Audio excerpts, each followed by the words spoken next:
نحمده ونصلي على رسوله الكريم اما بعد فاعوذ بالله من الشيطان الرجيم بسم الله الرحمن الرحيم ولقد اخذنا آل فرعون بالسنين ونقص من الثمرات لعلهم يذكرون صدق اللہ العظیم۔ آگے بڑھنے سے پہلے دو باتوں کی وضاحت ہو جائے۔ ایک تو تصحیح کرنی ہے مجھے اس بات کی کہ حضرت موسیٰ علیہ السلام جب نبوت سے سرفراز ہو کر مصر واپس آئے ہیں تو اس وقت جو بادشاہ تھا فرعون، وہ اصل میں اس بادشاہ کا بیٹا تھا جس بادشاہ کے زمانے میں کہ یہ بچے کی حیثیت سے دریائے نیل سے باہر نکالے گئے تھے اور جس کی گود میں گویا کہ پلے تھے۔ وہ فرعون بھی ابھی زندہ تھا، بوڑھا ہو چکا تھا، لیکن اس کے حضرت موسیٰ علیہ السلام کے محل میں آنے تک تو کوئی اولاد نہیں ہوئی تھی۔ بعد میں اسے بھی اللہ نے ایک بیٹا دیا اور اب وہ بیٹا جوان تھا، اور وہ بیٹا جو ہے حضرت موسیٰ علیہ السلام کے ساتھ محل میں پلا بڑھا تھا، بالکل ایسے جیسے بھائی ہوتے ہیں۔ تو اس کے دل میں بھی محبت بہت تھی، گویا کہ حضرت موسیٰ کی حیثیت بڑے بھائی کی تھی، اور اس فرعون کی جس کو اب اس باپ نے تخت سے دستبردار ہو کر اپنا زندہ ہونے کے باوجود سارے امور سلطنت جو ہے تفویض کر دیے تھے اپنے اس بیٹے کو، اس کے دل میں بھی محبت تھی اور اس نے بھی قتل کرنے سے گریز کیا۔ دوسری بات جو آخری آیت تھی 15ویں رکوع کی، یہ ہمارے لیے خاص طور پر لمحہ فکریہ ہے، مسلمانان پاکستان کے لیے، کہ ہم نے بھی تحریک پاکستان جو چلائی تو ہندوؤں کے غلبے کے خوف سے کہ اگر ہندوستان ایک وحدت کی حیثیت سے آزاد ہوا اور جو جدید دنیا کا جمہوری اصول ہے ون مین ون ووٹ، تو ہندو جو ہے اتنے غالب ہو جائیں گے کہ ہمیں دبا لیں گے، ہمیں ایکسپلائٹ کریں گے، ہماری تہذیب، تمدن، دین، مذہب، عقیدہ، زبان، ہر چیز کو برباد کریں گے۔ تو اللہ تعالیٰ نے ہمیں اس تحریک پاکستان میں جو بھی ہم نے کوشش کی اس میں کامیابی دی، اور بالکل یہی الفاظ وَيَسْتَخْلِفَكُمْ فِي الْأَرْضِ، اور تمہیں زمین میں طاقت عطا کرے، قوت عطا کرے، حکومت عطا کرے، فَيَنْظُرَ كَيْفَ تَعْمَلُونَ، پھر وہ دیکھے گا تم کرتے کیا ہو، تمہاری روش کیا رہتی ہے، تم پھر کیا طرز عمل اختیار کرتے ہو، تم واقعتاً اللہ کے بندے بنتے ہو اور اللہ ہی کی حکومت قائم کرتے ہو، یا یہ ہلدی کی گانٹھ جو تمہیں مل جائے تو اس کو لے کر تم پنساری بن کر بیٹھ رہتے ہو اور اپنی حکومت اور اپنی مرضی اور اپنی خواہشات کے مطابق وہ نظام وہاں کا چلاتے ہو۔ وَلَقَدْ أَخَذْنَا آلَ فِرْعَوْنَ، اور وہی قانون جو کہ سورہ انعام میں بھی آیا تھا، سورہ اعراف میں بھی، جب حضرت موسیٰ علیہ السلام آل فرعون کی طرف آئے تو اب یہ جو رد و قدح وہاں شروع ہوئی، تو اس دوران میں اللہ تعالیٰ نے قوم فرعون کے اوپر بہت سے چھوٹے چھوٹے عذاب بھیجنے شروع کیے تاکہ وہ ہوش میں آئیں، جاگیں۔ وَلَقَدْ أَخَذْنَا آلَ فِرْعَوْنَ، اور ہم نے پکڑا فرعون والوں کو بِالسِّنِينَ، بار بار قحط آ رہے ہیں، وَنَقْصٍ مِّنَ الثَّمَرَاتِ، اور فصلوں کی تباہی سے، لعلہم یذکرون، شاید کہ وہ نصیحت پکڑے۔ فَإِذَا جَاءَتْهُمُ الْحَسَنَةُ، جب بھی کبھی درمیان میں حالات بہتر ہو جاتے تھے، اچھی صورتحال ہوتی تھی، قالوا لنا هذه، وہ کہتے تھے یہ تو ہمارے لیے ہے ہی، ہماری محنت کا، ہماری پلاننگ کا، ہماری مساعی کا، ہماری جدوجہد کا ثمرہ ہے۔ وَإِن تُصِبْهُمْ سَيِّئَةٌ، اور جب انہیں کوئی تکلیف آتی تھی، یطیروا بموسیٰ ومن معہ، تو اسے سمجھتے تھے کہ یہ موسیٰ اور اس کے ساتھیوں کی نحوست کی وجہ سے ہے۔ الا انما طائرہم عند اللہ، آگاہ ہو جاؤ کہ ان کی نحوست، ان کی شوبی قسمت جو ہے وہ اللہ کے ہاتھ میں ہے۔ ولکن اکثرہم لا یعلمون،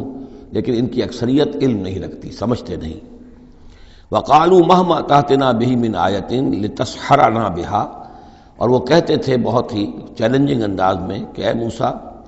یہ تم اپنے جادو کے زور سے ہمارے اوپر جو جو چیزیں لا رہے ہو، جو مصیبتیں لا رہے ہو تاکہ تم ہم پر جادو کرو، فما نحن لک بمؤمنین، تو اس کے باوجود ہم ثابت قدم ہیں، صابر ہیں، ہم اپنے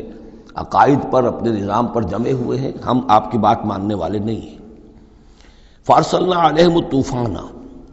پھر ہم نے ان پر زیادہ بڑی مصیبتیں بھیجیں، طوفان و جرادہ، اور ٹڈی دل جس سے کہ فصلیں چٹ ہو گئیں، القمل، اور چچڑیاں، یہ قمل ہی سے ملتی جلتی شے جو ہے کھٹمل ہے ہماری، یہ جو انسان کے لیے پسو اور جس طریقے سے کہ اس کے خون کو چوستی ہیں، والضفادع اور میںڈک، اس کثرت سے میںڈک ہو گئے کہ جو برتن اٹھاؤ اس کے اندر سے میںڈک برآمد ہو رہا ہے، اور ظاہر بات ہے کہ پھر اس سے گھن آتی ہے، ہانڈی میں سے میںڈک پھدک کر نکل رہا ہے۔ والدم اور خون کی بارش،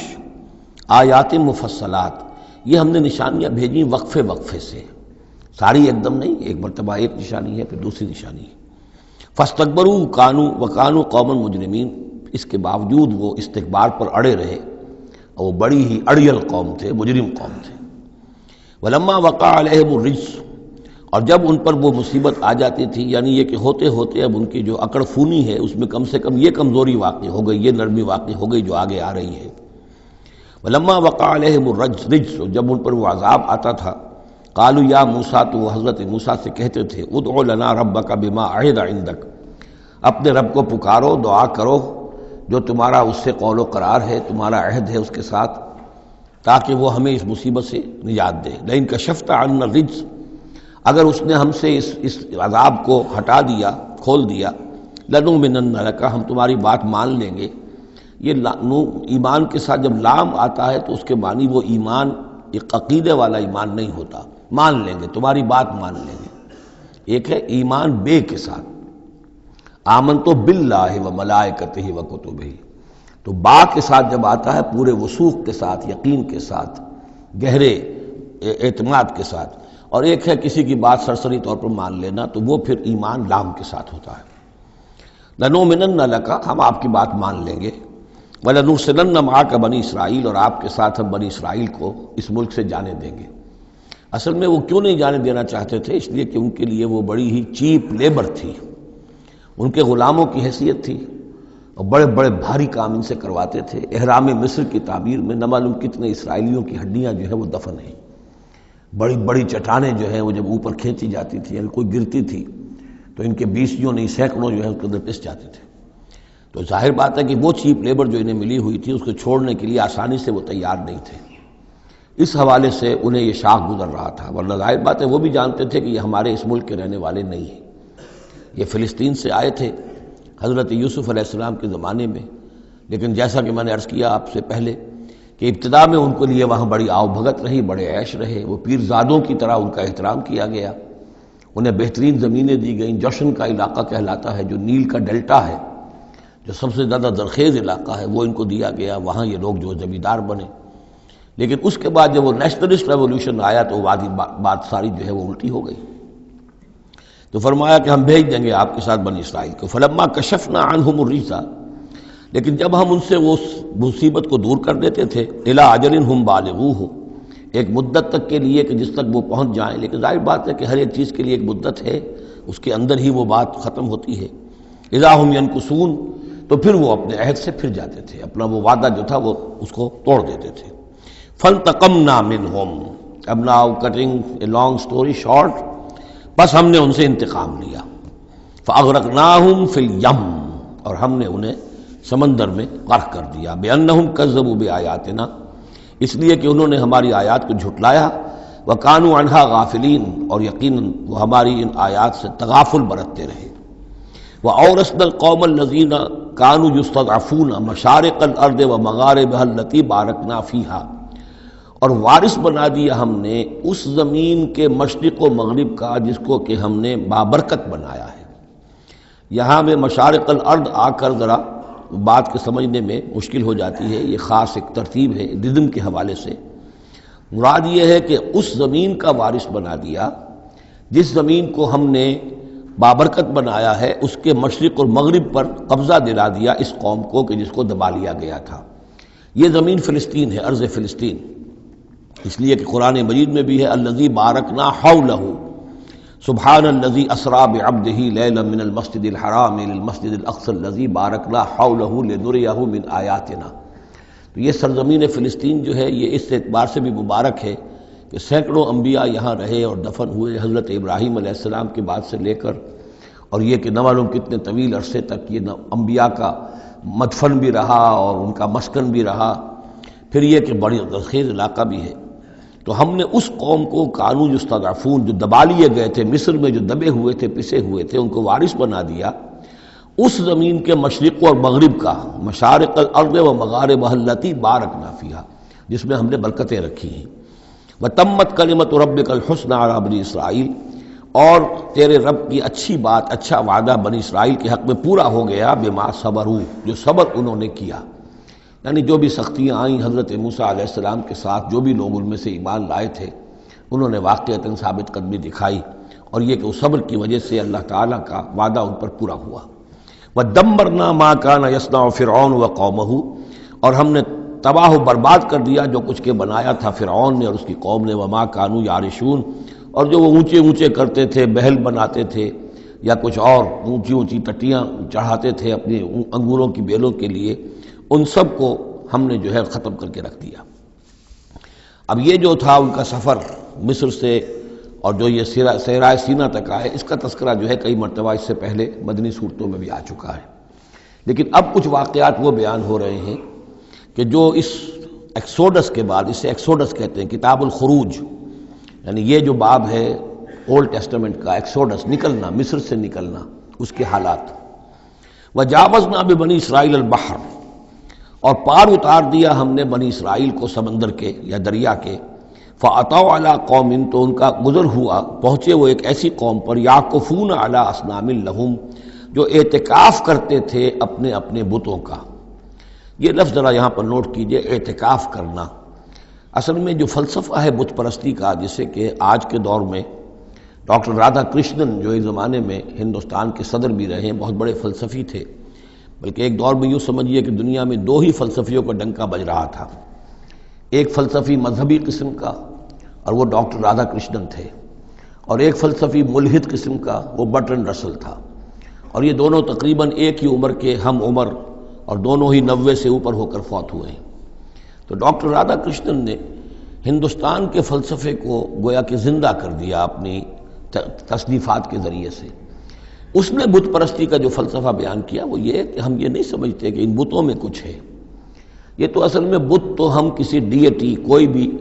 دیوی یا دیوتا کے نام پر مناتے ہیں، اس کے دھیان کرنے کے لیے، کنسنٹریشن نہیں ہو سکتی، خوگرے پیکرے محسوس ہے انسان کی نظر۔ انسان جو ہے مراقبہ کرتا ہے، اگر آپ جو مراقبہ کرنا چاہتے ہیں، اللہ کے ساتھ دھیان لگانا چاہتے ہیں، کیسے لگائیں؟ لیکن اگر کسی تصویر کو سامنے رکھ لیں تو پھر توجہ کو مرکوز کرنا آسان ہو جائے گا۔ یہ ہے ان کا فلسفہ بت پرستی کا۔ تو اعتکاف اسی کو کہتے ہیں، جو ابھی آپ جن کو بھی اللہ توفیق دے گا اصل صحیح ہو کہ سال میں یہ 10 دن آدمی نکال لے کہ اپنی توجہات کو ہر چیز سے، دنیاوی معاملات سے، ان سے ہٹا کر اور اللہ تعالیٰ کی ذات پر وہ مرکوز کرے، ذکر پر، توجہ پر اور دعا پر، مناجات پر، یہ اعتکاف ہے۔ تو انہوں نے بت اپنے بنائے ہوئے تھے اور ان بتوں کا اعتکاف کرتے تھے۔ قالوا یا موسیٰ اجعل لنا الہا کما لہم آلہہ، انہوں نے کہا کہ اے موسیٰ ہمارے لیے بھی کوئی الہ بنا دو، معبود بنا دو، کوئی ایسی نشانی ہو جس کو کہ ہم ذریعہ بنائیں، اس کے اوپر اعتکاف کریں، گیان دھیان کا مرکز اس کو بنا لیں۔ قال انکم قوم تجہلون، حضرت موسیٰ نے فرمایا کہ تم جہل کا ارتکاب کر رہے ہو، کیا بات کہہ رہے ہو؟ ان ہؤلاء متبر ما هم فیہ، یہ لوگ جس چیز میں ہیں یہ تو ہلاک ہونے والے ہیں، برباد ہونے والے ہیں۔ وباطل ما كانوا يعملون، اور جو کچھ یہ کر رہے ہیں وہ سب باطل ہے، اس کی کوئی حقیقت نہیں ہے۔ قال غیر اللہ ابغیکم الہا، حضرت موسیٰ نے فرمایا کہ کیا میں اللہ کے سوا تمہارے لیے کوئی الہ تلاش کروں؟ وہو فضلکم علی العالمین، اور اس نے تو تمہیں فضیلت دی ہے تمام جہان والوں پر۔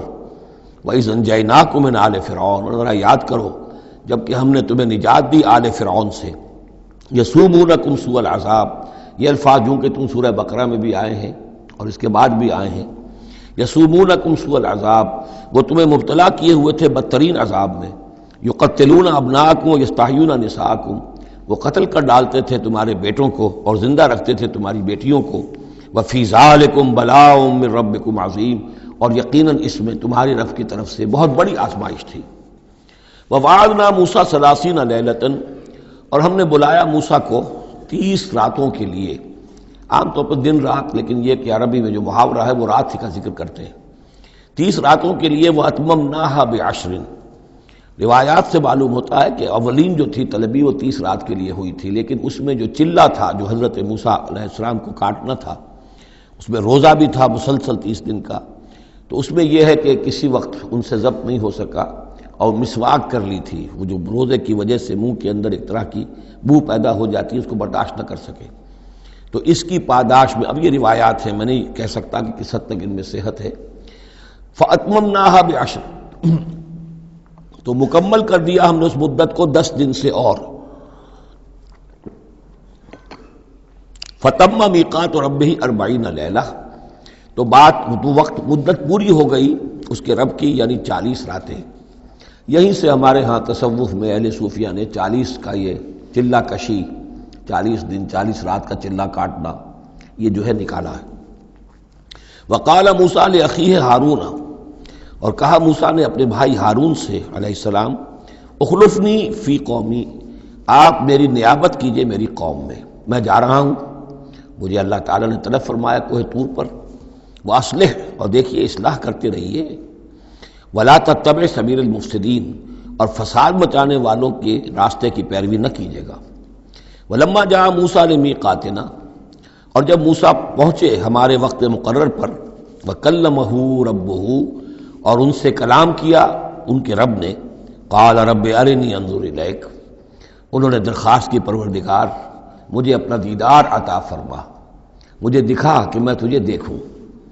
قال لن ترانی، اللہ نے فرمایا تم مجھے ہرگز نہیں دیکھ سکتے، ولکن انظر الی الجبل، لیکن ذرا اس پہاڑ کو دیکھو، فإن استقر مکانہ، اگر وہ اپنی جگہ پر کھڑا رہ جائے، برداشت کر جائے ہماری تجلی کو، فسوف ترانی، تو تم بھی سوچنا کہ شاید ہمیں دیکھ سکو۔ فلما تجلی ربہ للجبل، جب اللہ نے اپنی تجلی ڈالی پہاڑ پر، اب یہ جلی کہتے ہیں روشن چیز کو، جلی شے روشن، تجلی یہ باب تفاعل ہے، کسی شے کا خود روشن ہو جانا، تو اللہ تعالیٰ کی یہ ذات کی تجلی ہے کہ جو پہاڑ پر ڈالی گئی، جعلہ دکن، جس سے کہ وہ پہاڑ جو ہے وہ بالکل ریزہ ریزہ ہو گیا، وخر موسیٰ صاعقا، اور حضرت موسیٰ علیہ السلام بھی تجلی باری تعالیٰ کے اس بالواسطہ مشاہدے کے نتیجے میں بھی وہ بے ہوش ہو کر گر پڑے۔ فلما افاقا، جب انہیں افاقہ ہوا، ہوش میں آئے، قال سبحانک، اب انہوں نے کہا اے اللہ تو پاک ہے، تبت الیک، میں تیری جناب میں توبہ کرتا ہوں کہ میں نے جسارت کی تھی، میں نے جو ہے اپنی حیثیت سے بڑھ کر تجھ سے سوال کر لیا تھا، وانا اول المومنین، اور میں پہلا ہی ہوں ایمان لانے والا، بغیر دیکھے تجھے ماننے والا ہوں۔ قال یا موسیٰ انی اصطفیتک علی الناس برسالاتی، اللہ نے فرمایا موسیٰ میں نے تمہیں چن لیا ہے لوگوں پر، تمام انسانوں میں سے تمہیں چنا ہے، پسند کیا ہے اپنے پیغام کے لیے، رسالات کے لیے، وبکلامی، اور اپنے کلام کے لیے، یہ خاص مقام ہے، امتیازی مقام ہے حضرت موسیٰ کا، کلم اللہ موسیٰ تکلیما، فخذ ما آتیتک وکن من الشاکرین، تو لے لو جو میں تمہیں دے رہا ہوں اور بن جانا شکر کرنے والوں میں، یعنی یہ الواح جو ہے جو ہم دے رہے ہیں اس میں احکام لکھے ہوئے ہیں، یہ تم لے لو اور ان کا حق ادا کرو۔ وَكَتَبْنَا لَهُ فِي الْأَلْوَاحِ، اور ہم نے لکھ دیا اس کے لیے تختیوں پر، وہ پتھر کی تختیاں، من كُلِّ شَيْءٍ مَوْعِظَةً، ہر طرح کی نصیحت، وَتَفْصِيلًا لِكُلِّ شَيْءٍ، اور ہر طرح کے احکام کی تفصیل، یعنی جو بنیادی احکام ہیں، موٹے موٹے احکام ہیں، یوں سمجھیے کہ وہ در حقیقت ایک طرح سے ڈینجر سگنلز ہیں۔ اگر آپ کسی پہاڑی راستے پر جا رہے ہو تو جگہ جگہ آپ کو نشانات ملتے ہیں کہ ذرا یہاں بچ کے گزرنا، تو شریعت خداوندی جو ہے وہ بھی در حقیقت انسانی تمدن کا جو پیچیدہ سفر ہے اس میں ڈینجر کوشنز ہیں، ڈینجر سگنلز ہیں، یہاں اس سے ذرا دور رہنا، اس سے ذرا ہٹ کر رہنا، اس کے اندر اندر آدمی جو ہے وہ اپنی محنت کرے، کوشش کرے، جدوجہد کرے، مباحات کے دائرے کے اندر جو بھی اس کا ہے چوائس اس کو اختیار کر لے، لیکن جو محرمات ہیں وہ حدود ہیں، تلک حدود اللہ فلا تقربوها، تو شریعت کی جو آسمانی شریعت ہے اصل بنیاد یہی ہے کہ زندگی کے ہر گوشے سے متعلق چند موٹے موٹے احکام دے دیے، اس کے اندر جو ہے وہ کھلا چھوڑ دیا انسان کو کہ اب اس کے اندر اپنی سمجھ سے، اپنے اجتہاد سے، اپنی کوشش سے، اپنی عقل کو بروئے کار لا کر کام کرو۔ وَكَتَبْنَا لَهُ فِي الْأَلْوَاحِ مِن كُلِّ شَيْءٍ مَوْعِظَةً وَتَفْصِيلًا لِكُلِّ شَيْءٍ فَخُذْهَا بِقُوَّةٍ، تو اے موسیٰ اس کو تھام لو مضبوطی کے ساتھ، وَأَمُرْ قَوْمَكَ، اور اپنی قوم کو بھی حکم دو، یَأْخُذُوا بِأَحْسَنِهَا، کہ وہ اسے پکڑیں، اس کو تھامیں اس کی بہترین صورت کے اندر۔ اس کے مراد کیا ہے کہ ہر معاملے کے اندر درجے ہوتے ہیں۔ آپ کو ایک چیز بتائی جا رہی ہے، اس میں ایک درجہ اونچا ہے، ایک اس سے کمتر ہے، آپ اونچے سے اونچے درجے کی طرف آنے کی کوشش کیجیے۔ یہی بات جو ہے مسلمانوں سے بھی پھر کہی گئی ہے، آخری پاروں میں ہم دیکھیں گے چل کر کہ وہ لوگ کہ جو کلام کو سنتے ہیں، یستمعون القول فیتبعون احسنہ، وہ کلام کو سنتے ہیں پھر جو اس کی بہترین بات ہوتی ہے اس کو اختیار کرتے ہیں۔ ایک یہ ہوتا ہے آدمی سوچتا ہے کچھ اور کمی والی بات ہو جائے، ڈھیل ہو جائے، رعایت ہو جائے، چلیے پاس مارکس مجھے مل جائیں، مجھے فرسٹ ڈویژن نہیں چاہیے، مجھے سیکنڈ ڈویژن نہیں چاہیے، ڈسٹنکشن نہیں چاہیے، پاس ہی ہو جاؤں۔ لیکن یہ معاملہ دین میں نہیں ہونا چاہیے، یہ معاملہ دنیا میں کرو، دین میں اچھے سے اچھا، اعلی سے اعلیٰ، جیسا کہ ہم پڑھ چکے ہیں سورہ مائدہ کے اندر، اذا اتقوا وآمنوا وعملوا الصالحات ثم اتقوا وآمنوا ثم اتقوا واحسنوا واللہ یحب المحسنین۔ ہے جستجو کہ خوب سے ہے خوب تر کہاں، کیوں نہیں بہتر سے بہتر کی طرف جاتے؟ جتنا آج وقت لگا رہے ہو دین کے لیے اس سے زیادہ لگاؤ کل، اور پرسوں اس سے آگے تمہارا قدم پڑنا چاہیے، نہ یہ کہ آدمی جو ہے وہ پیچھے کی طرف دیکھے۔ وَأَمُرْ قَوْمَكَ يَأْخُذُوا بِأَحْسَنِهَا، اس کا جو بہترین رخ ہے اس کو اختیار کریں۔ سَأُرِيكُمْ دَارَ الْفَاسِقِينَ، ان قریب میں تمہیں وہ گھر دکھا دوں گا جو اس وقت فاسقوں کے قبضے میں ہے۔ یعنی یہاں جو کچھ ہوا ہے، کوہ طور جو ہے وہ سمجھ لیجئے کہ وہ سینائی پیننسلا کا جو ساؤدرن ٹپ ہے وہاں پر ہے تقریباً کوہ طور۔ تو گویا کہ خلیج سویز کو کراس کیا یا کہیں سے کسی جھیل کو کراس کر کے مصر سے آئے سینائی پیننسلا میں، پھر یہ کہ خلیج سویز کے ساتھ ساتھ ہو کر ساؤدرن ٹپ تک پہنچ گیا پورا قافلہ، یہاں پڑاؤ رہا ان کا طویل عرصے تک، اور یہیں پر پھر حضرت موسیٰ علیہ السلام طلب کیے گئے کوہ طور پر، وہاں سے اب واپس آ گئے۔ اب ان سے کہا گیا کہ آگے بڑھو اور خلیج عقبہ کے ساتھ ساتھ ہو کر داہنی جو ہے کھاڑی جو ہے ریڈ سی کی، اس سے آگے بڑھو اور فلسطین میں جا کے اب تمہیں جنگ کرنی ہے۔ تمہارا وہ ملک جو ہے جو تم چھوڑ کر آئے تھے تقریباً یوں سمجھیے کہ 700-800 برس پہلے یا اس کے آس پاس، اب اس کے اوپر قبضہ ہے مشرکوں کا، کافروں کا، جاہلوں کا۔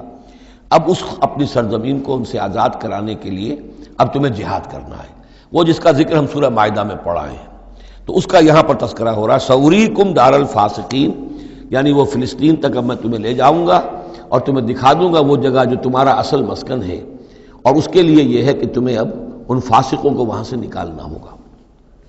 سأصرف عن آیات الذین یتکبرون فی الارض بغیر الحق، میں پھیر دوں گا اپنی آیات سے ان لوگوں کے رخ کو جو زمین میں ناحق تکبر کرتے ہیں، یعنی یہ خود اللہ تعالیٰ فرما رہے ہیں جن کے اندر تکبر ہے میں خود ان کا رخ پھیر دیتا ہوں، وہ ہماری آیات کو دیکھتے ہی نہیں، سمجھتے ہی نہیں، اس لیے کہ تکبر ہے۔ تکبر وہ شے ہے جو اللہ کو سب سے زیادہ ناپسند ہے۔ فرمایا گیا ہے ایک حدیث میں، حدیث قدسی میں، الکبر ردائی، تکبر میری چادر ہے۔ تو اگر کوئی اور تکبر کرتا ہے تو گویا کہ میری چادر میرے شانے سے وہ گھسیٹ رہا ہے، تو اس کے خلاف میرا اعلان جنگ ہے۔ ایک اور حدیث میں فرمایا لن يدخل الجنہ من کان فی قلبہ مثقال حبۃ من کبر، جنت میں کبھی داخل نہیں ہو سکے گا وہ شخص جس کے دل میں دانے کے برابر بھی تکبر ہے۔ تکبر سب سے بڑا روگ ہے۔ تو جن لوگوں کے اندر تکبر ہے ہم ان کا رخ پھیر دیتے ہیں اپنی آیات سے، ہم انہیں اس کا اہل نہیں سمجھتے کہ وہ ہماری آیات کو سمجھیں اور دیکھیں۔ وَإِن يَرَوْا كُلَّ آیَةٍ لَا يُؤْمِنُوا بِهَا، اور اگر وہ سرسری طور پر دیکھ بھی لیں، ساری نشانیاں دیکھ لیں، تب بھی وہ ایمان لانے والے نہیں ہیں۔ وَإِن يَرَوْا سَبِيلَ الرُّشْدِ لَا يَتَّخِذُوهُ سَبِيلًا، اور اگر وہ دیکھ بھی لیں کامیابی کا اور سعادت کا اور ہدایت کا راستہ، تب بھی اس راستے کو اختیار نہیں کریں گے۔ وَإِن يَرَوْا سَبِيلَ الْغَيِّ يَتَّخِذُوهُ سَبِيلًا، اور جب بھی ان کے سامنے آئے گا کجی کا راستہ، ٹیڑھ کا راستہ، گمراہی کا راستہ، اسے وہ اختیار کریں گے۔ یعنی یہ ساری چیزیں ان کی کس وجہ سے ہیں کہ ان کے دلوں میں تکبر ہے۔ ذالک بانہم کذبوا بآیاتنا، یہ اس لیے کہ انہوں نے ہماری آیات کو جھٹلایا اپنے تکبر کی بنیاد پر، وکانوا عنہا غافلین، اور اس سے تغافل برتتے رہے۔ والذین کذبوا بآیاتنا ولقاء الآخرۃ، اور جو لوگ بھی جھٹلائیں گے ہماری آیات کو اور آخرت کی ملاقات کو، حبطت اعمالہم، ان کے سارے اعمال حبط ہو جائیں گے۔ اپنی جگہ وہ بڑی نیکیاں کما رہے ہوں، جیسے کہ قریش مکہ تھے، ہم کعبے کی خادم ہیں، کعبے کی خدمت کر رہے ہیں، کعبے کو صاف رکھتے ہیں، حاجیوں کو دودھ پلاتے ہیں، پانی پلاتے ہیں، ان کے سارے عمل حقارت ہو جائیں گے۔ هل یجزون الا ما كانوا يعملون، اور ان کو نہیں دیا جائے گا بدلے میں مگر وہی کچھ جو وہ کرتے تھے۔ واتخذ قوم موسیٰ من بعدہ من حلیہم عجلا جسدا لہ خوار، اور بنا لیا موسیٰ کی قوم نے ان کے بعد، حضرت موسیٰ علیہ السلام جب چلے گئے کوہ طور پر تو پیچھے یہ ایک فتنہ اٹھا ہے سامری، یہ سامری جو ہے اس نے فتنہ اٹھایا، اور جو کچھ ان لوگوں کے پاس، اسرائیلیوں کے پاس جو ان قبطیوں کے زیورات بہت سے رکھے ہوئے تھے امانتاً، وہ بھی جانتے تھے کہ یہ قوم، یہ چونکہ ابراہیم کی نسل میں سے ہیں تو یہ امانت دار ہیں، جب یہ وہاں سے چلے تو وہ سارے جو ہیں وہ زیورات بھی وہ لے کر آ گئے تھے اپنے دشمنوں کے، ان زیورات کو لے کر اس نے گلایا، آگ میں تبایا، گلایا، اور اس سے ایک بچھڑے کی شکل بنائی، اور کچھ ایسی کاریگری رکھی کہ اس میں سے ہوا جب گزرتی تھی ایسے سوراخ رکھ دیے کہ اس میں سے ایسی آواز آتی تھی جیسے کہ بچھڑا جو ہے وہ بول رہا ہے، اور اس نے کہا یہ ہے تمہارا خدا۔ یہ موسیٰ تو بھول گیا، موسیٰ کو مغالطہ ہو گیا، وہ کہاں گیا ہے، کس خدا سے ملنے گیا، خدا تو یہ ہے۔ اور اس میں بھی ایک اور بات دوسری جگہ پر آ جائے گی، یہاں تو نہیں ہے، کہ حضرت موسیٰ علیہ السلام اصل میں اپنے اشتیاق اور محبت اور شوق اور جذبے کی وجہ سے قبل از وقت چلے گئے تھے، جو وقت معین تھا کوہ طور پر آنے کا اس سے پہلے۔ تو اللہ نے جواب طلبی کی تھی، ما عجلک عن قومک یا موسیٰ، اے موسیٰ اپنی قوم کو چھوڑ کر پہلے کیسے آ گئے ہو؟ اور انہوں نے جواب دیا، اجلت الیک رب لترضیٰ، پروردگار میں جلدی آیا تاکہ تو راضی ہو جائے، تو میرا شوق دیکھ، میرا اشتیاق دیکھ، تیری محبت، تجھ سے گفتگو اور کلام کی جو میرے اندر شوق ہے اس کی وجہ سے آیا ہوں۔ تو گویا کہ وہ تو شاباش کی توقع رکھتے تھے، یہاں ڈانٹ پڑ گئی، ما عجلک عن قومک یا موسیٰ قال عجلت الیک رب لترضیٰ، لیکن اللہ نے فرمایا فإنا فتنا قومک من بعدک، تمہاری اس عجلت کی وجہ سے ہم تمہاری قوم کو تمہارے بعد فتنے میں ڈال چکے ہیں۔ تو جلدی خیر کے لیے بھی نہیں کرنی چاہیے، خیر کے کام کو بھی عین وقت پر سہج پکے سو میٹھا ہو۔ تو اضلھم السامری نے انہیں گمراہ کر دیا ہے، وہ تذکرہ ہو رہا ہے۔ من حلیہم، زیوروں سے، عجلاً جسداً، ایک بدن سا بنایا بچھڑے کا سا، لہو خوار، جس میں گائے کی سی آواز آتی تھی۔ الم یروا انہ لا یکلمہم، کیا انہوں نے یہ نہیں غور کیا کہ وہ نہ ان سے بات کر سکتا ہے، وہ گدھے کی سی یا گھوڑے کی سی یا بچھڑے کی سی آواز سے تو کوئی بات نہیں بنتی، ولا یہدیہم سبیلا، نہ انہیں وہ کوئی راستہ بتا سکتا ہے۔ اتخذوہ وکانوا ظالمین،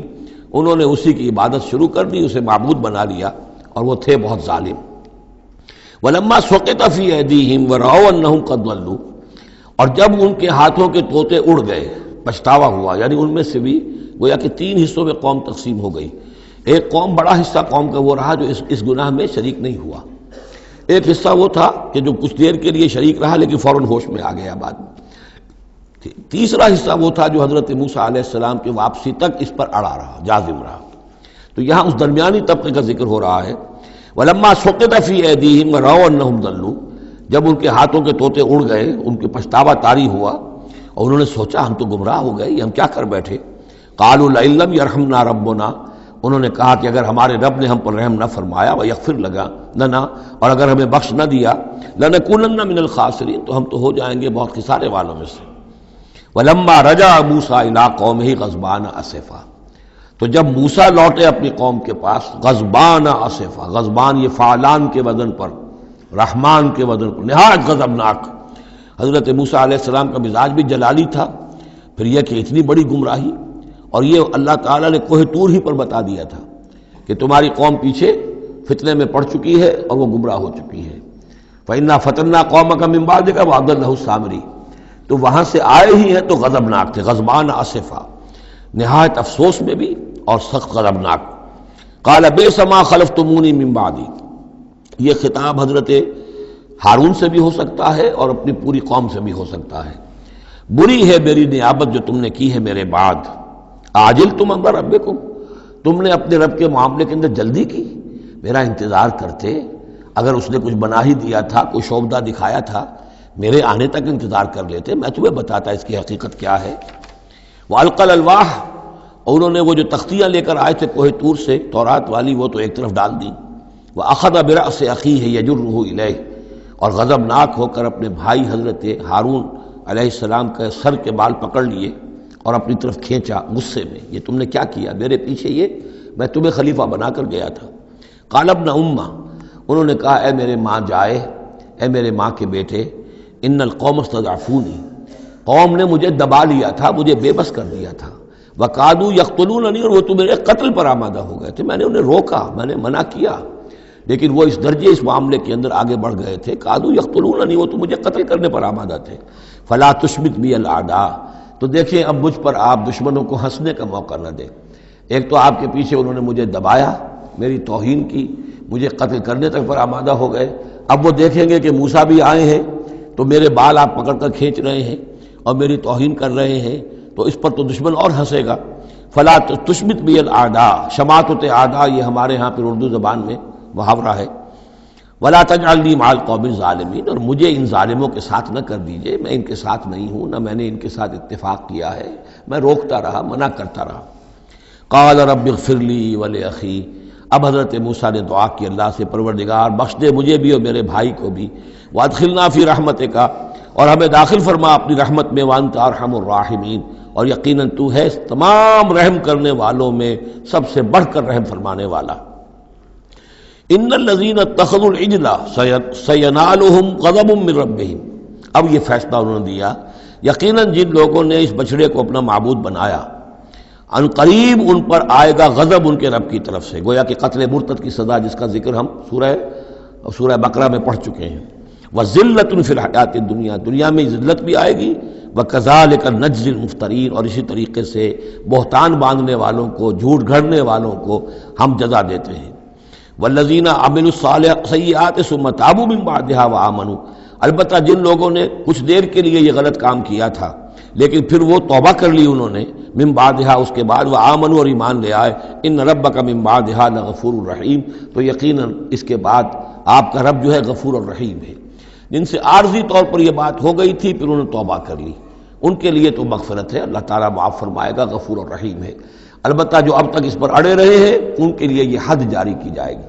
یہ بالکل ایسے ہی جیسے سورہ مائدہ میں ہم نے پڑھا ہے محاربے والی آیت میں، کہ اگر کوئی ڈاکو ہیں، راہزن ہیں، کوئی ملک کے اندر فساد مچا رہے ہیں، تو اگر اس سے پہلے کہ تم ان پر قابو پاؤ اگر وہ توبہ کر لیں تو پھر ان کے لیے معاملہ اور ہوگا، پھر ان کے ساتھ نرمی بھی ہو سکتی ہے، معاف بھی کیا جا سکتا ہے، لیکن اگر قابو پا لو تو پھر ان کی سزا بہت سخت ہے، لیکن قابو پانے سے پہلے توبہ کر لیں تو ان کے لیے نرمی۔ اسی طرح یہاں معاملہ ہے۔ وَلَمَّا سَكَتَ عَنْ مُوسَى الْغَضَبُ، جب موسیٰ کا غصہ کو ٹھنڈا پڑا، أَخَذَ الْأَلْوَاحَ، اب انہوں نے وہ تختیاں اٹھائیں، وفی نسختها ہدی ورحمۃ للذین هم لربهم یرہبون، اور اس کی تحریر میں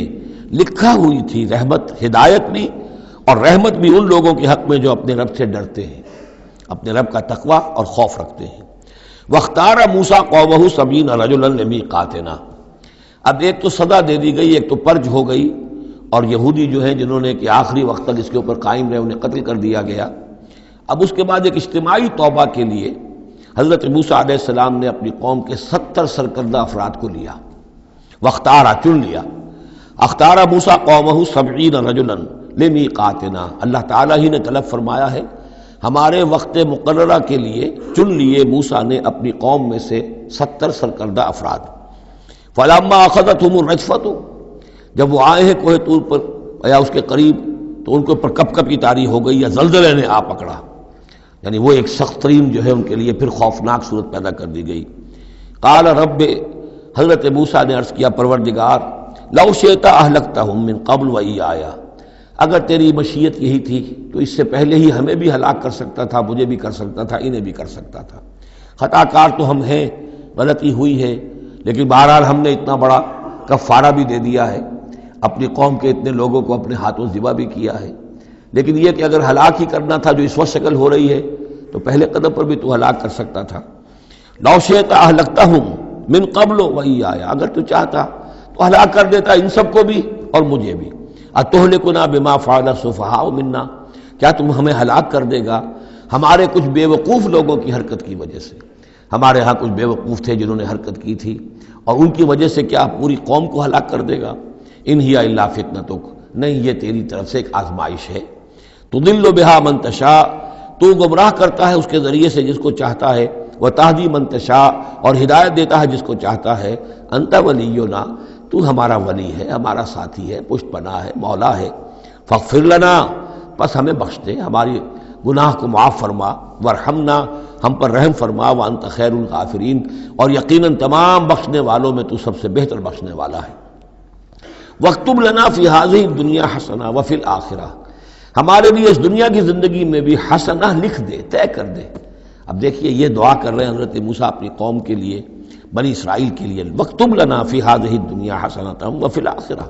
وہی الفاظ ربنا آتنا فی الدنیا حسنۃ وفی الآخرۃ حسنۃ وقنا عذاب النار۔ تو لکھ دے، طے کر دے کہ ہمارے لیے دنیا میں بھی حسنہ ہو، آخرت میں بھی۔ انا ہدنا الیک، ہم تیری جناب میں توبہ کرتے ہیں، رجوع کرتے ہیں، جو خطا ہو گئی ہے اس کا اعتراف کرتے ہوئے معافی چاہتے ہیں۔ قال عذابی اصیب بہ من اشاء، اللہ نے فرمایا جہاں تک میرے عذاب کا تعلق ہے وہ تو اس میں تو میں مبتلا کروں گا جس کو چاہوں گا۔ ورحمتی وسعت کل شیء، تم رحمت کا سوال کر رہے ہو تو ایک رحمت تو میری وہ ہے جو ہر شے کے شامل حال ہے، ہر شے کا وجود میری رحمت سے ہے، اس کا بقا میری رحمت سے ہے، اس کا تسلسل میری رحمت سے ہے۔ ایک تو رحمت عامہ ہے جو تمام مخلوقات کو شامل ہے، تمام مخلوقات جو ہے اس میں سے حصہ پا رہی ہیں۔ ورحمتی وسعت کل شیء فساکتبھا، اب یہاں مراد ہے خاص رحمت جس کے لیے تم کہہ رہے ہو، وہ تو میں لکھ دوں گا ان لوگوں کے لیے۔ اب یہ بہت اہم مقام یہاں آ رہا ہے، وہ اپنی رحمت میں خاص کر دوں گا، لکھ دوں گا للذین یتقون، جو تقوی کی روش اختیار کریں، ویؤتون الزکاۃ، اور زکوٰۃ دیتے رہیں، والذین ھم بآیاتنا یؤمنون، اور جو لوگ ہماری آیات پر ایمان پختہ رکھیں۔ الذین یتبعون الرسول النبی الامی الذی یجدونہ مکتوبا عندہم فی التوراۃ والانجیل،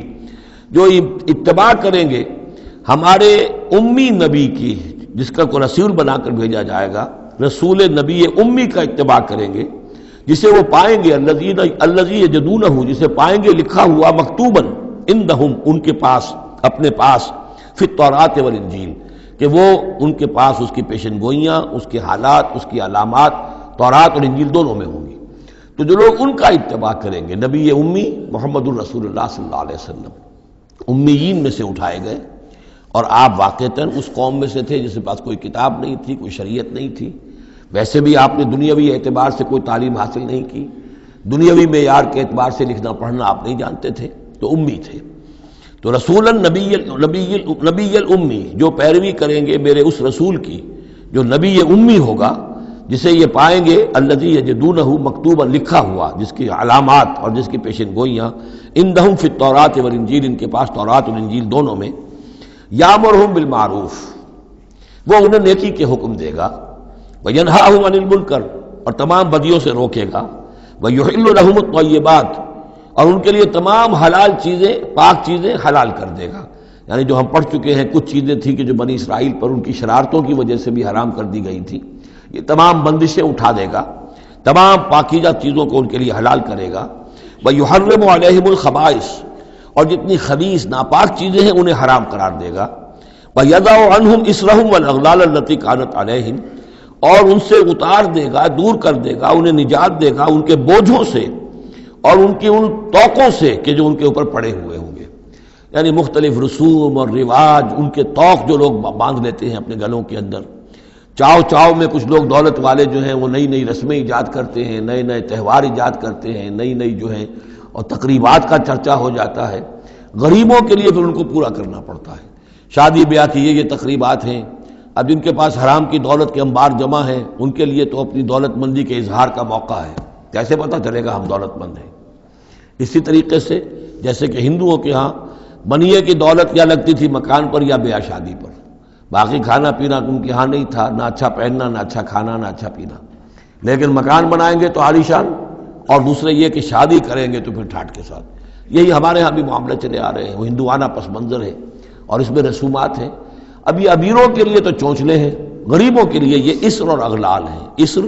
وہ بوجھ کو جن کو لے کے چل نہ سکے، نتیجہ کیا نکلتا ہے؟ بچیاں بیٹھی ہوئی ہیں، ہاتھ پیلے نہیں ہو سکتے، شادی نہیں ہو سکتی، نہ نومن تیل ہو، نہ رادہ ناچے، نہ سارے تقاضے پورے ہوں، نہ شادی ہو سکے۔ تو یہ جو اسر اور اغلال لوگوں نے، پھر یہ کہ جو سوشل ایولیوشن کہہ لیجئے یا جو بھی اس کے اندر تنزل ہوا ہے، جس کے نتیجے میں لوگوں کے اوپر طرح طرح کی قیدیں آ گئی ہیں، کہیں جو ہے وہ جاگیرداری نظام آ گیا ہے، اس کی قید ہے، کہیں بادشاہت ہے، امپیریلزم ہے، اس کی قید ہے، کہیں سرمایہ دارانہ نظام ہے، اس کا تشدد ہے۔ تو محمد جب آئیں گے یہ اللہ تعالیٰ فرما رہے ہیں، تو ان تمام قیدوں سے نجات دلائیں گے، ان تمام بوجھوں سے نوع انسانی کو نجات دیں گے، عدل اور قسط کا نظام قائم کریں گے، تو وہ چاہے رسومات کی شکل میں ہو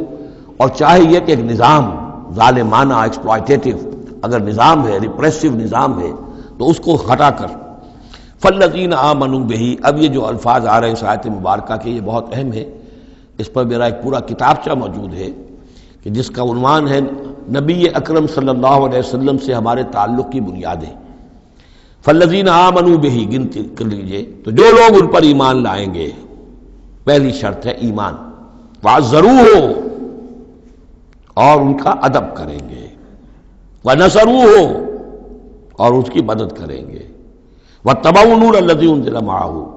اور اس نور کی پیروی کریں گے جو ان کے ساتھ نازل کیا جائے گا۔ اولئک ھم المفلحون، یہی لوگ ہوں گے فلاح پانے والے۔ اللہم ربنا اجعلنا منہم۔ اب یہاں تھوڑی سی وضاحت کر لیجئے، فالذین آمنوا بہ، وہ لوگ جو اس پر ایمان لائیں گے۔ ایمان کے دو تقاضے سمجھ لیجئے، ایک تقاضا اطاعت، لا یؤمن احدکم حتی یکون ہواہ طبعا لما جئت بہ، تم میں سے کسی شخص کا مجھ پر ایمان نہیں ہے جب تک کہ اس کی خواہش نفس تابع نہ ہو جائے اس کے جو میں لے کر آیا ہوں، جو احکام میں لے کر آیا ہوں۔ تم اگر جب ایمان رکھتے ہو کہ میں اللہ کی طرف سے لے کر آیا ہوں تو تمہیں ان کو ماننا ہے۔ لا یؤمن احدکم حتی یکون ہواہ طبعا لما جئت بہ۔ دوسرا تقاضا، لا یؤمن احدکم حتی اکون احب الیہ من والدہ وولدہ والناس اجمعین، تم میں سے کوئی شخص مومن نہیں ہو سکتا جب تک کہ میں اسے محبوب تر نہ ہو جاؤں، اپنے باپ سے بھی، بیٹے سے بھی، تمام انسانوں سے۔ تو ایک غائب درجے میں اتباع اور اطاعت، اور دوسرے غائب درجے میں محبت محمد رسول اللہ صلی اللہ علیہ وسلم کی، یہ ایمان کے تقاضے ہیں۔ اب اس کا نتیجہ خود بخود نکلے گا، پھر آپ کی تعظیم ہوگی، عظمت ہوگی، آپ کا نام جہاں سنیں گے، درود آپ پڑھیں گے، یہ ساری چیزیں جو ہیں، اور یہ کہ جہاں آپ کا کوئی قول آپ کو سنایا جائے فوراً زبان بند ہو جانی چاہیے۔ پھر یہ نہیں کہ اپنی عقل جو ہے آدمی لڑا رہا ہے، ہاں اس کی تحقیق ہو سکتی ہے کہ واقعتاً یہ حضور نے فرمایا یا نہیں فرمایا، یہ حدیث ضعیف ہے، مضبوط ہے، کیسی ہے، لیکن اس وقت خاموش ہونا ضروری ہے۔ جب کسی نے کہا یہ حدیث ہے، ہو سکتا ہے کہ حدیث صحیح ہو اور حضور کی طرف اس کی نسبت جو ہے وہ صحیح ہو، مضبوط ہو، لہذا فوری طور پر اپنی زبان بند کر دینا یہ ادب کا تقاضا ہے۔ تو عزروہ ہو ونصروہ ہو، اور مدد کرے۔ مدد کس کام میں؟ حضور نے ذاتی تو اپنی کوئی امپائر بلڈ نہیں کی، نہ آپ نے اپنے لیے کوئی جاگیر بنائی، نہ کوئی جائیداد بنائی۔ کس کام کے لیے نصرت چاہیے تھی؟ اللہ کے دین کے لیے، اس کے غلبے کی جد و جہد، اس کے لیے بھیجے گئے محمد صلی اللہ علیہ وسلم۔ هو الذی ارسل رسولہ بالہدی ودین الحق لیظہرہ علی الدین کلہ، اور اس کے لیے پکار ہے، من انصاری اللہ، یہ میرا فرض منصبی ہے، اللہ کا دین مجھے غالب کرنا ہے، یہ میری ذمہ داری ہے۔ کون ہے جو میرا ہاتھ بٹھائے، میرا مددگار بنے؟ تو یہ میدان اب بھی کھلا ہوا ہے۔ دین پہلے غالب ہوا تھا، پھر مغلوب ہو گیا، اور اب تو مغلوب ہے پوری دنیا میں۔ کہیں بھی ہم ایک انچ زمین نہیں دکھا سکتے جہاں کہہ سکے دنیا سے، نوع انسانی سے، کہ اور دیکھو یہاں یہ اصل دین موجود ہے بتمام و کمال۔ تو وہ مشن جو ہے محمد رسول اللہ صلی اللہ علیہ وسلم کا، وہ اب بھی زندہ ہے، لہذا اس کی مدد کرنی ہے۔ واتبعوا النور الذی انزل معہ، اور اس مشن کی تکمیل میں جو راستہ ہے، جو طریقہ اللہ نے بتایا ہے، وہ اس قرآن کے ذریعے سے ہے۔ تذکیر قرآن سے، تبلیغ قرآن کی، انذار قرآن سے، تبشیر قرآن سے، تعلیم قرآن کی، یتلو علیہم آیاتہ ویعلمہم الکتاب والحکمۃ ویزکیہم، اس کے ذریعے سے لوگوں کو کھینچو، لوگوں کو نکالو گندگیوں میں سے اور اندھیروں میں سے، لوگوں کے اندر ایمان کی شمع روشن کرو، پھر انہیں منظم کرو، جمع کرو، پھر باطل سے ٹکراؤ۔ فالذین آمنوا بہ وعزروہ ونصروہ واتبعوا النور الذی انزل معہ، تو جو لوگ ان پر ایمان لائیں گے اور ان کی تعظیم کریں گے اور ان کی مدد کریں گے اور اس نور کی پیروی کریں گے جو ان کے ساتھ نازل کیا جائے گا، یعنی قرآن مجید حضور کے ساتھ یہ نازل کیا گیا، بھیجا گیا۔ اولئک ھم المفلحون، یہی لوگ ہوں گے فلاح پانے والے۔ اللہم ربنا اجعلنا منہم۔ قل یا ایھا الناس، اب ظاہر بات ہے کہ وہ لمبی بات کو اب یہاں پہ ختم کرتے ہوئے کہ اب حضور صلی اللہ علیہ وسلم تشریف لے آئے، اب یہی بات اس کے حوالے سے اب آپ سے کہا جا رہا ہے کہ اے نبی، جو خبر دی تھی اس وقت ہم نے موسیٰ کو، اور جو ہم نے کہہ دیا تھا کہ جو رحمت ہے ہماری خصوصی وہ انہی لوگوں کے لیے ہوگی تم میں سے کہ جو محمد عربی صلی اللہ علیہ وسلم پر ایمان لے آئیں گے۔ تو اب کہہ دیجئے ڈنکے کی چوٹ، قل یا ایھا الناس، کہہ دیجئے اے لوگو۔ اور یہ پھر بہت نوٹ کرنے کے قابل ہے کہ ہم نے اب تک جتنے رسولوں کا تذکرہ سنا ہے، پڑھا ہے سورہ اعراف میں، وہ یا قوم یا قوم یا قوم، اے میری قوم کے لوگوں۔ لیکن محمد رسول اللہ کی امتیازی شان یہ ہے کہ یہ قوم کی طرف مبعوث نہیں ہوئے، صرف پوری نوع انسانی کی طرف۔ جیسے سورہ بقرہ کے تیسرے رکوع کی پہلی آیت میں نے حوالہ دیا تھا، یا ایھا الناس اعبدوا ربکم الذی خلقکم والذین من قبلکم لعلکم تتقون۔ تو یہ آفاقی رسالت ہے، عالمی رسالت ہے، انسانی سطح پر ہے۔ قل یا ایھا الناس انی رسول اللہ الیکم جمیعا، میں اللہ کا رسول ہوں تمہاری طرف، سب کی طرف۔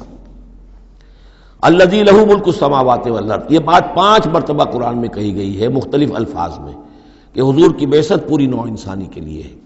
جس میں سب سے نمایاں آیت وہ ہے وما ارسلناک الا کافۃ للناس بشیرا ونذیرا، ہم نے نہیں بھیجا ہے محمد آپ کو مگر پوری نوع انسانی کے لیے بشیر اور نذیر بنا کر۔ باقی یہ کہ اور مختلف اسالیب میں 4 مرتبہ اور یہ بات آئی ہے کہ آپ کی بعثت جو ہے کسی خاص قوم، کسی خاص ملک، کسی خاص رنگ اور نسل کے لوگوں، کسی خاص قبیلے کی طرف نہیں ہے، بلکہ پوری نوع انسانی کی طرف ہے۔ قل یا ایھا الناس انی رسول اللہ الیکم جمیعا الذی لہ ملک السماوات والارض، میں اس اللہ کا رسول ہوں جس کے لیے آسمان اور زمین کی بادشاہی ہے۔ لا الہ الا ہوا، اس کے سوا کوئی معبود نہیں۔ یحیی و یمیت، وہی زندہ رکھتا ہے اور وہی موت وارد کرتا ہے۔ فآمنوا باللہ، تو ایمان لاؤ اللہ پر، ورسولہ النبی الامی الذی، اور اس کے اس رسول پر جو نبی امی ہے، اور جو یؤمن باللہ وکلماتہ، جو ایمان رکھتا ہے اللہ پر اور اس کے کلام پر، اس کے کلمات پر، اس کی باتوں پر، واتبعوہ، اور اس کی پیروی کرو، لعلکم تہتدون، تاکہ تم ہدایت پاؤ۔ یہ گویا کہ اعلان عام ہوا محمد رسول اللہ صلی اللہ علیہ وسلم کا کہ وہ جو بات اللہ تعالیٰ نے حضرت موسیٰ سے کہی تھی، یہ اس کے مطابق میری بعثت ہوئی ہے۔ اور اب گویا کہ جیسا کہ میں نے آپ کو بتایا تھا، یہ تمہید ہے، تیاری ہو رہی ہے، چونکہ اب مدینے کی طرف سفر کرنا ہے۔ یہ صورت پہلے نازل ہو گئی ہے تاکہ وہ ذہن تیار ہو جائے اس کے لیے کہ اب یہود کے 3 بڑے بڑے قبیلے وہاں پر آباد ہیں، ان سے براہ راست اب سابقہ پیش آئے گا۔ ابھی تک براہ راست خطاب یہود سے نہیں ہوا، یا بنی اسرائیل سے کوئی خطاب نہیں، گفتگو ہو رہی ہے محمد رسول اللہ سے یا اہل مکہ سے یا حضور کی وساطت سے مسلمانوں سے۔ لیکن یہ کہ وہ باتیں ساری وہ آ رہی ہیں کہ جن کا اب محل جو ہے واضح ہو جائے گا ہجرت کے بعد۔ وَمِن قوم موسیٰ أُمَّةٌ يَهْدُونَ بِالْحَقِّ وَبِهِ يَعْدِلُونَ، اور موسیٰ کی قوم میں یقیناً کچھ لوگ ایسے تھے، امتن ایسے لوگ تھے کہ جو حق کی ہدایت دیتے تھے۔ یعنی یہ تو نہیں ہو سکتا اتنے جلیل القدر پیغمبر کے کوئی بھی ساتھی نہ ہو، حواری نہ ہو، یا بڑی اکثریت ان کی جو ہے ناہنجاروں پر رہی مشتمل، لیکن بہرحال ان کے ساتھ ایک جماعت ان کے حواریین کی، ان کے ساتھیوں کی۔ وَمِن قوم موسیٰ أُمَّةٌ يَهْدُونَ بِالْحَقِّ وَبِهِ يَعْدِلُونَ، ایسی قوم ان کے اندر رہی ہے، قوم موسیٰ میں سے ایسی لوگ، ایسی جماعت جو حق ہی کی ہدایت بھی دیتے تھے اور حق ہی کے ساتھ فیصلے بھی کرتے تھے، عدل بھی کرتے تھے۔ وَقَطَّعْنَاهُمْ اثْنَتَيْ عَشْرَةَ أَسْبَاطًا أُمَمًا، اور ہم نے انہیں علیحدہ علیحدہ کر دیا 12 بڑی بڑی قبیلوں کی جماعت میں، اسباط امما، بار جماعتیں بن گئیں علیحدہ علیحدہ، ان کی امتیں بن گئیں، علیحدہ قبیلے بن گئے، کیونکہ یہ 12 بیٹے تھے حضرت یعقوب علیہ السلام کے، اور ان میں سے ہر ایک سے ایک قبیلہ چلا ہے۔ تو ابھی وہ انسان کا جو تمدنی ارتقاء جو ہے ابھی قبائلی دور میں تھا، لہذا اس قبائلی نظام ہی کو اللہ تعالیٰ نے ان کے لیے باقی رکھا۔ چنانچہ پانی بھی جب دیا تو 12 چشمے، تاکہ ہر قبیلے کا چشمہ علیحدہ ہو اور یہ آپس میں لڑیں جھگڑے نہیں۔ ہر قبیلے کا کوئی اپنا سردار ہے، اس کا اپنا ایک نظام ہے، کوئی نزاع ہو گیا ہے تو وہ آپس میں اس کو حل کر سکتے ہیں، لیکن اگر بین القبائل معاملہ ہو جائے تو پھر اس کو حل کرنا جو ہے مشکل ہو جائے گا۔ وَأَوْحَيْنَا إِلَىٰ مُوسَىٰ إِذْ اسْتَسْقَاهُ قَوْمُهُ، اور ہم نے وحی کی موسیٰ کی طرف جب کہ پانی طلب کیا ان سے اس کی قوم نے، أَنِ اضْرِب بِعَصَاكَ الْحَجَرَ، کہ اپنے اسی عصا سے، اپنی لاٹھی سے ضرب لگائیے چٹان پر۔ فَانْبَجَسَتْ مِنْهُ اثْنَتَا عَشْرَةَ عَيْنًا، تو اس میں سے 12 چشمے پھوٹ بہے۔ یہ بات ہم پڑھ چکے ہیں سورہ بقرہ میں۔ قَدْ عَلِمَ كُلُّ أُنَاسٍ مَشْرَبَهُمْ، ہر قبیلے نے، ہر قوم نے پہچان لیا، معین کر لیا اپنے مشرب کو۔ مشرب یہ بھی اس میں ظرف ہے، پینے کی جگہ، اپنا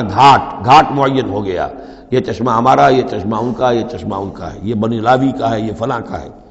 بنی یہودا کا ہے۔ وَظَلَّلْنَا عَلَيْهِمُ الْغَمَامَ، اور ہم نے ان کے اوپر سائبان ابر کا طاری کر دیا تاکہ دھوپ سے بچیں. وانزلنا علیہم المن والسلویٰ، اور ہم نے ان پر من اور سلویٰ کے ذریعے انہیں خوراک بہم پہنچائی، اتارا ان پر ہم نے من اور سلویٰ. کلوا من طیبات ما رزقناکم، کھاؤ ان پاکیزہ چیزوں میں سے کہ جو ہم نے تمہیں رزق میں دی ہیں. وما ظلمونا،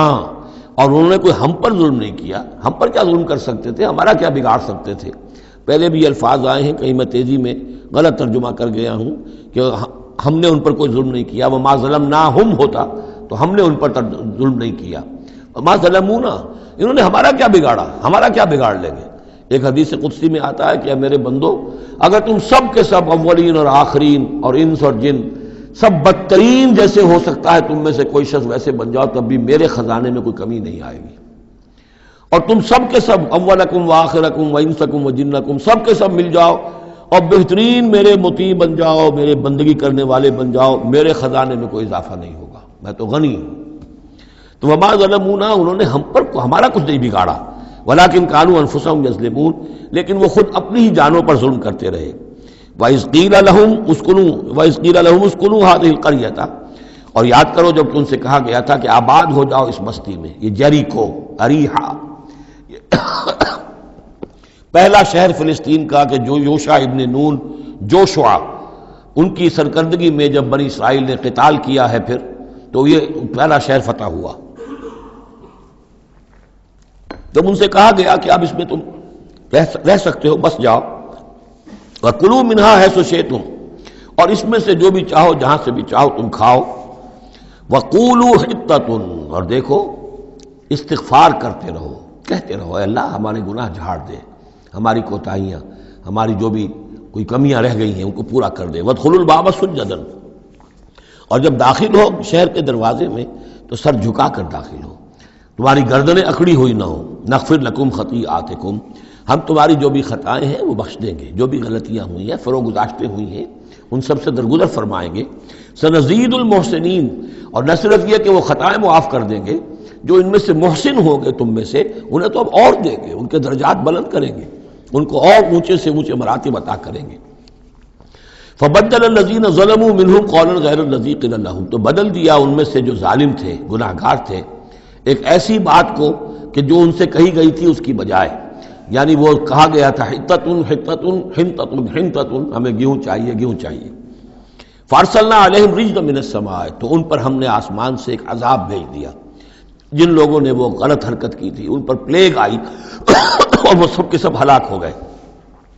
بما کانوا یظلمون، بسبب ان کے اس ظلم کے جو انہوں نے اپنے آپ پر کیا تھا. واسألہم عن القریۃ التی کانت حاضرۃ البحر، اور ذرا ان سے سوال کیجئے اس بستی کے بارے میں کہ جو ساحل سمندر پر تھی، حاضرۃ البحر، سمندر کے کنارے پر تھی. یہ اب اصحاب سبت کا واقعہ آ رہا ہے. اس یادونا، اور عام طور پر خیال یہ کہ جو ایلات کی بندرگاہ ہے یہاں پر یہ واقعہ ہوا تھا. اب بھی وہ ایلات کی بندرگاہ ہے. 1967 میں جو جنگ ہوئی تھی عرب اور اسرائیل جنگ، اس میں اصل میں اسی ایلات کی بندرگاہ کا گھیراؤ کر لیا تھا صدر ناصر صاحب نے، بلاکیڈ آف دی ایلات پورٹ، اور اس کے نتیجے میں پھر بڑا زبردست جو ہے حملہ کیا اچانک جو ہے اسرائیل نے. اور یہ کہ صحرائے سینا بھی مصر سے ہتھیا لیا تھا، گولان ہائٹس جو ہیں وہ سیریا سے اس نے فتح کر لیے، اور پورا مغربی کنارہ جو اردن کا جو ہے اتنا بڑا علاقہ، زرخیز ترین علاقہ جو ہے فلسطین کا، وہ اردن سے اس نے ہتھیا لیا تھا، جس میں سے صرف سینائی پیننسولا بھی واپس کیا گیا ہے. اور یہ جو مغربی کنارے پر ان کی کوئی ایک آٹونومس سی چھوٹی سی ریاست قائم کرنے کی کوششیں ہو رہی ہیں.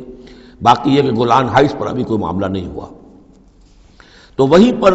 اسی ایلات بندرگاہ پر یہ واقعہ ہوا ہے، وہیں پر یہ کوئی قوم مچھیروں کی آباد تھی. واسألہم عن القریۃ التی کانت حاضرۃ البحر، وہ سمندر کے کنارے آباد تھی. اذ یعدون فی السبت، جبکہ وہ سبت کے قانون میں حد سے تجاوز کرنے لگے. اذ تأتیہم حیتانہم یوم سبتہم شرعا، جبکہ آتی تھیں ان کی مچھلیاں ان کے پاس یوم سبتہم، جس دن کہ ان کا سبت ہوتا تھا، شرعا، شرع جیسے کہ نیزہ کو چلاتا ہے. یعنی یہ کہ کبھی اگر آپ نے کماڑی میں کھڑے ہو کر دیکھا ہو تو کبھی کبھی ایسا ہوتا ہے کہ کوئی مچھلی جو ہے وہ چھلانگ مار کے اوپر آتی ہے پھر اندر چلی جاتی ہے. اب ظاہر بات ہے کہ یہ اٹکیلیاں کرتی تھی مچھلیاں، اللہ تعالیٰ نے سکس سینس دے رکھی ہے، حیوانات کو بھی ہے، انہیں پتہ چل گیا تھا ہفتے کا ایک دن ایسا ہے کہ ہمیں کوئی ہاتھ نہیں لگاتا. اب وہ آ رہی ہیں، اٹکیلیاں کر رہی ہیں، چھلانگیں لگا رہی ہیں، یہ کھڑے ہوئے ہیں ہاتھ بندھے ہوئے ہیں، اس لیے کہ سبت ہے، ہفتے کا دن ہے، پکڑ تو نہیں سکتے. تو شرعاً آتے تھے جسے نیزے چل رہے ہوں. وہ یوم لا یثبتون لا یاتیہم، جس دن سبت نہیں ہوتا تھا یعنی باقی 6 دن وہ دور کہیں گہرے پانی میں چلی جاتی تھی، اور گہرے پانی میں جا کے مچھلیوں کا پکڑنا جو ہے اس وقت تک تو انسان کے پاس آلات نہیں تھے. کذالک نبلوہم بما کانوا یفسقون، اس طرح ہم نے انہیں آزمایا تھا، ایک بڑی آزمائش میں ڈال دیا کہ دیکھیں یہ کتنے ثابت قدم رہتے ہیں، شریعت کے حکم پر قائم رہتے ہیں اور فاقہ برداشت کر لیتے ہیں، یا یہ کہ شریعت کے ساتھ کوئی استہزاء کرتے ہیں، تمسخر کرتے ہیں. وَإِذْ قَالَتْ أُمَّةٌ مِّنْهُمْ، یہاں بھی نوٹ کر لیجئے کہ جیسے وہاں معاملہ ہوا 3 حصوں میں یہ قوم تقسیم ہو گئی. ایک حصہ وہ تھا کہ جس نے اس گناہ میں حصہ نہیں لیا اور وہ منع بھی کرتا رہا کہ مت کرو، دیکھو نہیں منکر کا فریضہ سر انجام دیتا رہا. یہ اللہ تعالیٰ کا، وہ کرتے کیا تھے؟ ہفتے کے روز گئے، گڑھے کھودے اور سمندر کا پانی اس میں لے آئے ساحل کے ساتھ گڑھے کھود کر، تو اس کے ساتھ مچھلیاں بھی آ گئیں، واپسی کا راستہ کر دیا بند. مچھلی کو ہاتھ نہیں لگایا، ہفتے کو اتوار کو جا کے مچھلی پکڑ لی. تو فائدہ کیا ہوا؟ اصل میں ہفتے کا قانون تو یہ تھا کہ ہفتے کا دن تم لگاؤ اللہ کی یاد میں، ذکر میں، عبادت میں، تورات پڑھو، پڑھاؤ، سیکھو، سکھاؤ. 6 دن تم کام کرو دنیا کا، اپنی معاش کا، 7واں دن تم فارغ رکھو اللہ کے لیے، دین کے لیے. لیکن جب وہ گڑھے کھودنے میں دن صرف ہو گیا تو چاہے مچھلی پکڑی یا نہیں پکڑی، تو جو اصل روح تھی اس حکم کی وہ تو ختم ہو گئی. تو یہ ہے کہ جس میں انہوں نے استہزاء کیا، گویا کہ شریعت کا مذاق اڑایا. اب ایک تو وہ تھے کہ جنہوں نے نہ تو اس جرم میں حصہ لیا اور وہ منع بھی کرتے رہے. ایک وہ تھے کہ جو حصہ تو نہیں لیا جرم میں لیکن منع نہیں کرتے تھے، خاموش رہتے تھے. تیسرے وہ تھے کہ جو جرم کے اندر باقاعدہ جری ہو کر وہ حصہ لے رہے تھے. تو اب جو لوگ منع کر رہے تھے ان سے انہوں نے کہا جو منع نہیں کر رہے تھے، جو خود بھی نہیں کر رہے تھے لیکن منع بھی نہیں کر رہے تھے. اس قالت امت، جب کہا اس درمیانی طبقے نے، منہم، ان میں سے، لما تعظون قوما اللہ مہلکہم، کیوں وعظ کر رہے ہو ان لوگوں کو، کیوں اپنے آپ کو ہلکان کرتے ہو کہہ کہہ کہ تم، اور نہیں المنکر کا فریضہ سر انجام دے دے کے تھک گئے ہو. یہ قوم اب ماننے والی نہیں ہے، اللہ اس کو ہلاک کر کے رہے گا. لما تعظون قوما اللہ مہلکہم او معذبہم عذابا شدیدا، یا انہیں پھر عذاب دے گا بہت سخت عذاب. قالوا، اب یہ جواب کن کی طرف سے ہے؟ جو خود بھی بچے ہوئے تھے گناہ سے، روک بھی رہے تھے اپنی امکانی حد تک کہ خدا کے لیے باز آ جاؤ، یہ شریعت کا استہزاء نہ کرو، مذاق نہ اڑاؤ. قالوا معذرۃ الی ربکم، انہوں نے کہا کم سے کم اپنے رب کے ہاں ہم عذر تو پیش کر سکیں گے کہ اے پروردگار، ہم آخری وقت تک انہیں روکتے رہے، ہم نہیں عن المنکر کا فرض سر انجام دیتے رہے، ہم نے اپنی بات نہیں چھوڑی. ہم نہ صرف یہ کہ اس گناہ سے خود بچے رہے بلکہ ان گناہ گاروں کو بھی روکتے رہے. وَلَعَلَّهُمْ يَتَّقُونَ، اور یہ اس سے بھی زیادہ اہم ہے، اور کیا پتہ ہو سکتا ہے ان میں تقویٰ پیدا ہو جائے.